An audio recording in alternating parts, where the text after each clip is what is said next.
Hi, everybody. I'm Brittany Lewis with Forbes Breaking News. Joining me now is Charles Lipson. Charles, thank you so much for joining me. Brittany, it's always a pleasure to be with you. It is always a pleasure. And just to remind everyone, you're the professor emeritus at the University of Chicago. Everyone can find your writing at charleslipson.com. And I always enjoy our conversations. I bring you on, I'm so grateful that you do come on every few weeks, and we break down the state of 2024, the state of politics. Today is no exception. So as we sit here, the former UN ambassador Nikki Haley has pledged to stay in the race. We saw her lose to Donald Trump by 20% in her home state of South Carolina. And just last night, she lost to Donald Trump pretty astoundingly in Michigan. Simply put, do you think she has a shot? No. I can give you a two-letter answer. But, do you remember the movie, Brittany, Monty Python and the Holy Grail? Where yes. There's the Black Knight gets an arm lopped off and says, "'Tis but a flesh wound," and then the other arm, and then both legs, and still refuses to give up and keeps saying it's a flesh wound. I think that's kind of Nikki Haley's situation now. I don't see how she hasn't won a single primary. She won one county in the Iowa caucuses. In Nevada, she lost to none of the above.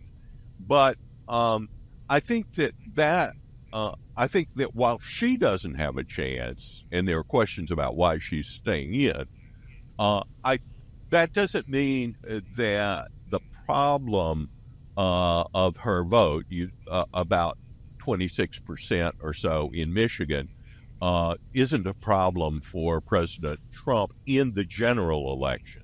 That's a kind of protest vote in certain ways, in the same way the uncommitted vote was in Michigan on the Democratic side for Biden. Both represent certain kinds of problems that they need to confront to win in November. So let's talk first on the Republican side. You brought up the question, why is she staying? And answer it for us. What is the benefit politically of her staying in the race?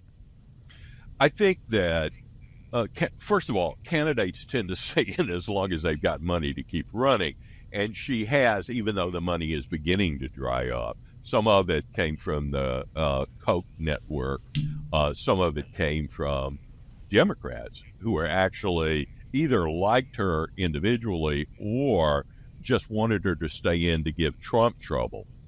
But I think that there's a tradition in the Republican Party, whether it continues is a question, of course, but there's a tradition that the number two candidate in the last election is often the nominee in the next one. I think that will only happen in Haley's case if the party itself blows up after the November election, and that would only happen if Trump loses. You did mention money. Nikki Haley also mentioned money in a recent Fox News interview. I want to read her quote and get your opinion on it. She said this, quote, "Donald Trump can't win a general election. The RNC is broke. He spent $60 million of his own campaign contributions on legal fees. Now he's going to start draining it out of the RNC." What do you make of her commentary here? He does have a fundraising problem, and it is true that he has had to spend a lot of money on legal cases. I will say this, the base, and I think a lot of independents think that he has been treated unfairly by the courts, and that that several of these are political prosecutions. Remember, these cases were sometimes brought by prosecutors who ran against Trump.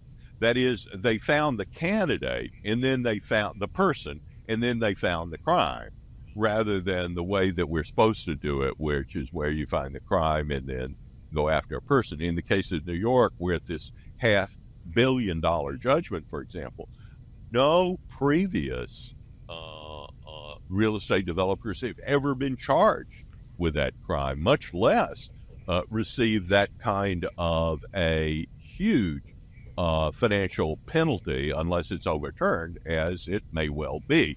But I think people see that as unfair, and they see the Robert Hur investigation of Joe Biden, who held secret documents, not just from his time as vice president, put them in his garage, but held them from his Senate terms, where he had to sneak them out of a secure room without permission. And he was not prosecuted, even though these alleged crimes were quite clearly pointed out. And the reason, Robert Hur said, is because he's essentially too elderly and infirm to stand trial. Well, if he's too elderly and infirm to stand trial, how exactly is he supposed to be the president for the next 4 years? You bring up interesting points because these two issues are happening pretty simultaneously. As we all know, the former president owes over $500 million so far in legal penalties. As we saw with that special counsel report, possibly the most damning tidbit to come out of that is President Biden was described as a, quote, elderly man with a poor memory.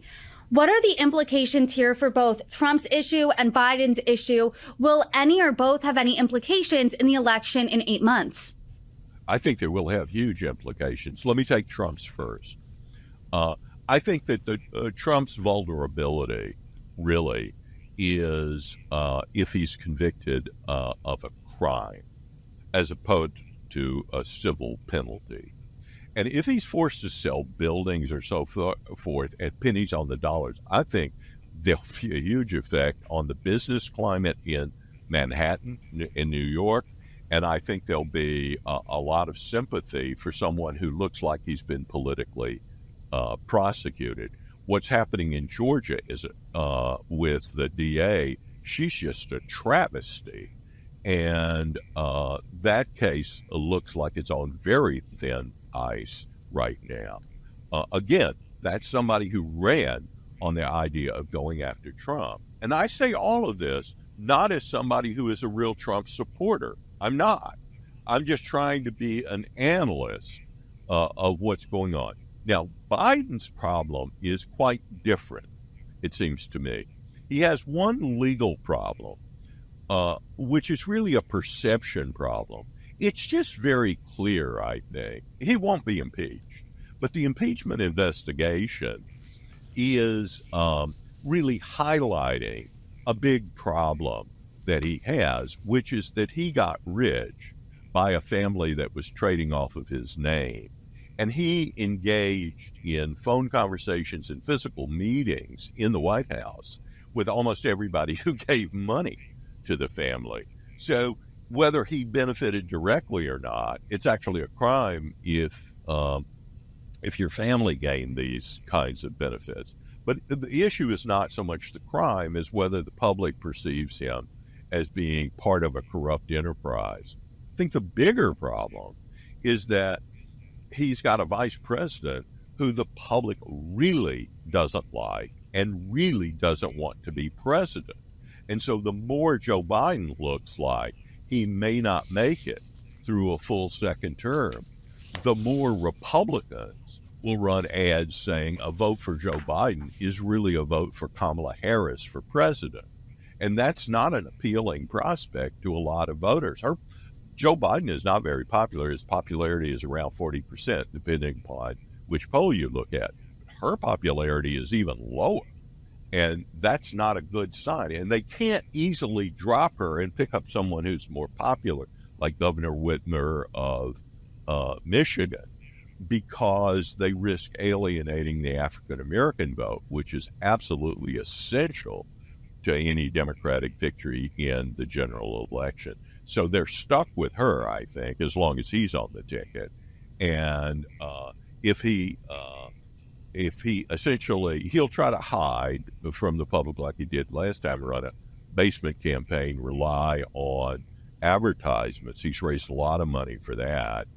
But the public is bound to notice that he's just not out in public answering questions. He's not showing that he's cognitively ready. And I would be shocked if he agrees to 3 debates with Trump, because he would have to stay on the stage for 90 minutes each time and answer in an impromptu way, and that would be a problem, I think, for him. I do want to get to the impeachment probe later in our conversation. I do also want to note that as of now, there is no what many have called that smoking gun directly connecting President Biden to his family's business dealings and if he directly benefited. But I do want to talk about more that special counsel probe, or the special counsel report rather, because it did highlight, or it did President Biden's mental acuity. He then came out that night. He made that press conference where he did make a blunder, made a mistake, called the president of Egypt the president of Mexico. Do you think his mental acuity will be a major problem at the polls in 8 months? It's hard to say, but I suspect it will be. And I suspect that their campaign strategy will be to keep him from impromptu speeches and answering questions and so forth. I don't know if you've seen any of the short videos that he's put out, 15 seconds and so forth. They're not a continuous shot like viewers are seeing you continuously. They're not seeing a shot cut every 5 seconds or 10 seconds. That's not true of even these short videos of Joe Biden. And so his opponents are bound to raise the question, does that mean he can't even get through a 15-second interview in a coherent way? It's also noticeable, Brittany, that he didn't do the standard interview before the Super Bowl. He didn't do it last year because Fox was running it, but this year it was a favorable channel, CBS, and he didn't do it. It's the largest audience, free audience you could ever ask for. Why not do it? Well, the answer is his advisors and he himself must have thought, this poses more risk for me than upside. Let's talk about the most recent primary last night, Michigan. President Biden did win handily. He won by 80%, but second up was uncommitted, and that received 13% of the vote. And that was 100,000 votes. Will those 100,000 uncommitted votes get Biden to change his Israel policy? It looks like he is already changing it and has been moving toward it. I would say one thing about that vote. First of all, Michigan was decided in a very close election last time, so it's a very important state, and it does have a large Muslim American population, which is staunchly anti-Israel, okay? Or they would say pro-Palestinian. Both, of course. But there is an uncommitted vote each time. So it's not as if all 100,000 are a kind of addition this time. Here's the problem he faces. The way something like over 70% of the American public is very much pro-Israel, not pro-Palestinian, and certainly not pro-Hamas. The independent voters and the centrist Democrats that Biden needs to win are very different from the progressives that he lost to this protest vote. So his problem is kind of like the old 7-10 split in bowling. If he goes after the 10 pin, he loses the 7 pin. And if he goes after the 7 pin, he loses the 10 pin. And if he tries to get them both, he could miss both of them. So his problem is going to be whether or not he tacks to the progressives. And there's not just one issue, Israel. There's green energy and there's immigration. And on all of those, the centrists, the independents, have a very different position. So the more he tries to appeal to progressives, the harder he's going to find it with independents and centrist Democrats. And conversely, the more he tries to appeal to them, say with change policies on the border or green energy, the more problem he's going to have with the progressive wing. And it's not that the progressives are going to vote for Trump. It's that they would stay home. So essentially, he would lose to the couch opposed to losing to a vote for Trump. And I am curious if you could read the tea leaves here for us. What does this all mean come November in the general? Is Michigan a warning sign for President Biden? I think it has some warning signs for President Biden, and it has some warning signs for President Trump, former President Trump. Trump won overwhelmingly. Both candidates won overwhelmingly. That's not the issue. The issue is what portion of the vote they didn't win in their own primary will come over to them in November. That's what I was just pointing out as a problem for Biden. But it's a problem for Trump, too. The fact that nobody thought Nikki Haley would win in Michigan, much less win the nomination, and still got 26% of the vote. I don't think that all that 26% will come back to Trump in November. There are people who are opposed to him on social issues or women's rights issues, abortion and the like. And there are people who are just appalled by his personality, the things that attract, the charisma that attracts so many of his supporters also repels a lot of educated voters, a lot of suburban voters, a lot of women voters. So he appeals to constituencies that are often considered solidly Democratic. Black male voters are unusually supportive. They're not a majority of voting for Trump, but they like him more than they like most Republican candidates. And Hispanic vote is also much more pro-Trump than it is normally pro-Republican. So Trump has strength, but the vote for Nikki Haley is a warning sign. And the question is, how are they going to appeal to it? I would say one of the big appeals, Brittany, you can see already by Trump coming out strongly in favor of in vitro fertilization. In vitro fertilization is not, which came up as an issue because the Alabama Supreme Court made a decision that destroying an embryo, a frozen embryo, was destroying a human life. And so although in vitro fertilization is an important issue for some people, the main point here is that it raises the whole abortion reproductive rights issue to a higher profile. And that's a big issue for Democrats. They will run on a lot of that. Likewise, the immigration issue is not just immigration, it's a crime issue. And the death of the woman, the nursing student in Georgia, and this rape of a young person in Virginia, both by illegal immigrants, raises not only the immigration problem, but the crime problem. And that's a big problem for Democrats, even though it's partly an immigration problem, which is national. It's partly a local problem, but that's associated with the Democrats and soft on crime. So I expect we saw a lot out of Michigan, even though there were big wins for both Trump and Biden, because the part that didn't go for the big winners represents ongoing problems that they will have, not on Super Tuesday, but in November.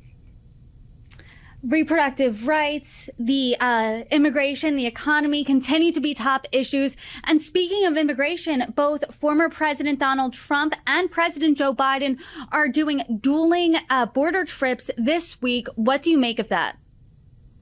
Well, it's extraordinary that President Biden has managed to avoid the border for this long. And Kamala Harris, who was put in charge of, quote, the fundamental problems, only went there a couple of times and never went to the main location. The most striking thing about the border in the past few weeks has been that all the barbed wire and everything that the Texas Governor Abbott put up along the border has worked. But the Biden administration opposed it in court, said we have the right to come in and cut that wire, but they haven't really done it.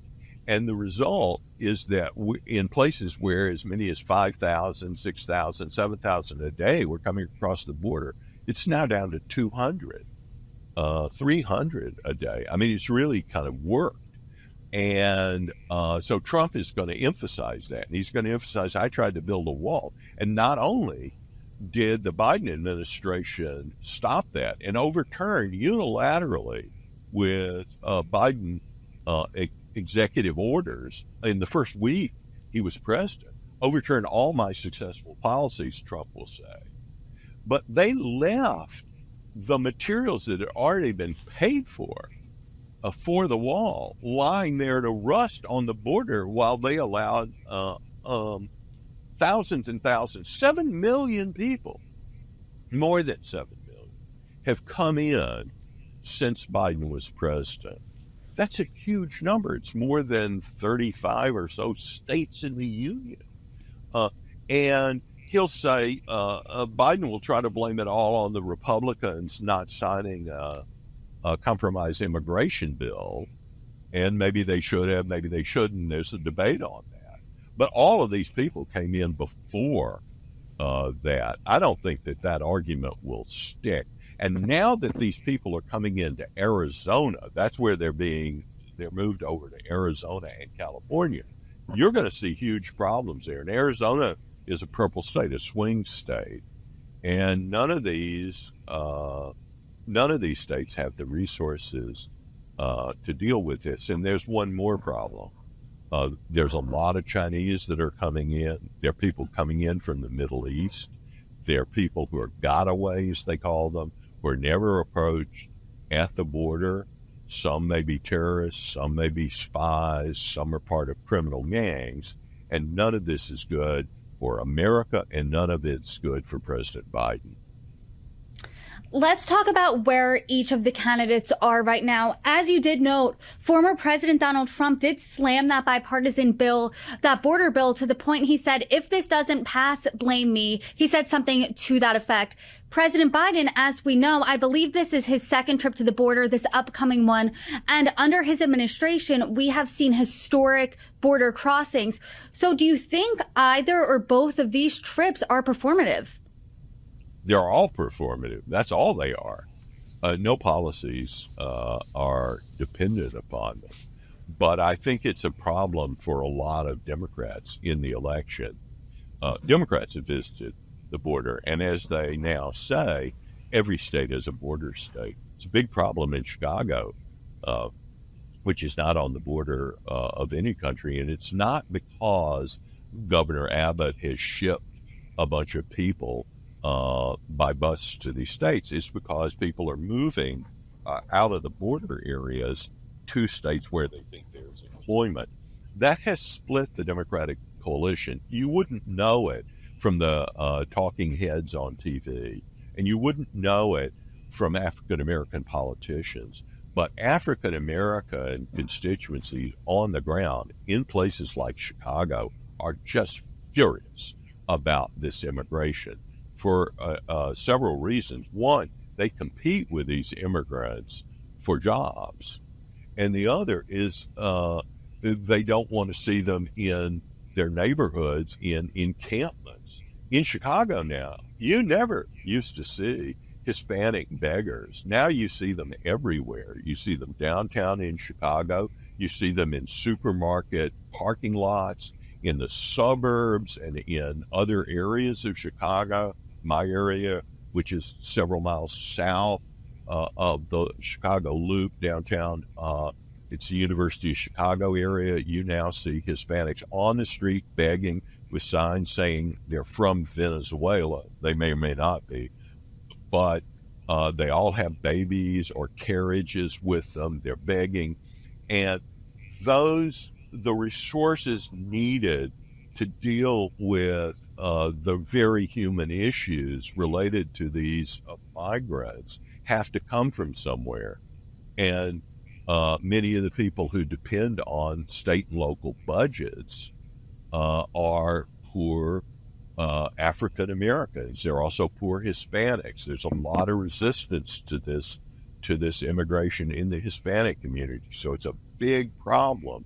and it can be felt in an everyday way. I think that wasn't true even a couple of years ago when people are coming across the border in El Paso or various areas in Texas along the Rio Grande. It's now being felt everywhere. It's being felt in New York. It's being felt in Georgia. It's being felt in Chicago. It's being felt in Denver, and certainly in Phoenix. So this is a big electoral issue, and it's a huge advantage for Trump. Huge. Charles, I have kept you entirely too long, but I do want to ask you very quick about the state of the impeachment probe. So we're going to pivot just a little bit. Simply put, where does this stand? Because earlier this month, a former FBI informant was charged with, quote, making a false statement and, quote, creating a false and fictitious record, allegedly about claims regarding President Joe Biden and his family's business dealings. What's your reaction to all of this? Well, it's very damaging to the impeachment probe, but it's not nearly as damaging as the Democrats say it is. First of all, the problems with this human informant, FBI human informant, showed up at the FBI several years ago and were not communicated to anybody. The FBI was still saying this guy's reliable. So where's the problem there? It's a problem at the FBI. But there's a lot more evidence about Biden and Biden family corruption. Of course, we'll know a lot more when we hear what if anything, Hunter Biden said in testimony today, or whether he took the fit. But I think you mentioned the word performative earlier. There's no way that President Biden will be impeached, or if he is impeached, it'll be by a single vote or something in the House, and then he won't be convicted in the Senate. And the same is already true with Mayorkas. These are performative, but the performance is meant. I don't want to rule out performances. We all buy tickets to see performances. The point about the performance is to highlight the salience, the importance of a certain kind of issue. The Mayorkas issue is really to get Democrats in the House and the Senate to vote in favor of a guy who has been responsible for all this bad action. And in the Biden case, by moving to impeachment, they have a right to a stronger right to hear from Hunter Biden, James Biden, the president's brother, and others, and to get information out of the FBI and the DOJ that otherwise those agencies wouldn't give. I want to say one more thing, if you don't mind, that's in Biden's favor. And that is, it takes a while for the public to pick up on economic upticks, the uptick in the economy. Some say as much as 6 months lag between actual economic performance and the uptick. We all know that Biden is suffering badly from the inflation that occurred on his watch. And I think he's making a mistake to attack corporations for what he calls shrinkflation, a smaller, you pay the same amount for a package of potato chips, but it's got fewer potato chips in it. But that just raises the issue of inflation. But I think Biden will benefit from the strong employment in the economy. And everybody's been predicting a recession. And as long as it hasn't come, assuming it doesn't come between now and the election, Biden will really benefit from that. And it's important to underscore that positive element, which I think has been maybe underplayed by election analysts. I do want to read part of a statement that Hunter Biden, the president's son, did release before testifying before the House Oversight and Judiciary Committees. He wrote this, quote, "You have trafficked in innuendo, distortion, and sensationalism, all the while ignoring the clear and convincing evidence staring you in the face. You do not have the evidence to support the baseless and MAGA-motivated conspiracies about my father because there isn't any."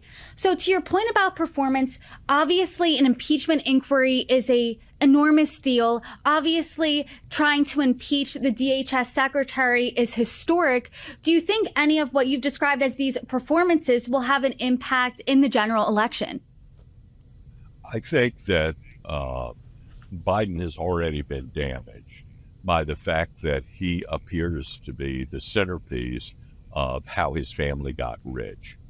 And I think that the Republicans do not have a, quote, smoking gun. But I think what they can show is that not only was his family's only asset his position in public life, but also that he, after each payment to various family members, he made calls to those people, sometimes before, sometimes afterwards. He's connected with a lot of those. And that money didn't come from Belgium and France and Germany.